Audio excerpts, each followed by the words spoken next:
باكل كل اللي نفسي فيه، بعمل كل اللي نفسي فيه، ما بهتمش بأي حاجة، أهم حاجة إني مبسوطة وبس. وده حصل لما جيت لحازم. عرفني إن الانبساط مش في العشوائية، وإن الانبساط في التوازن.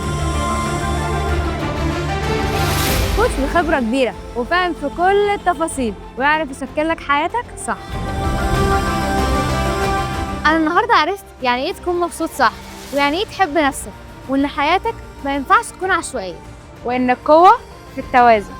And it's waist deep and I don't know where to go cause I can't see. No one never gon' wake me up so I stay asleep. I ain't never gon' make it out cause they hate me. I'ma go ahead and bounce.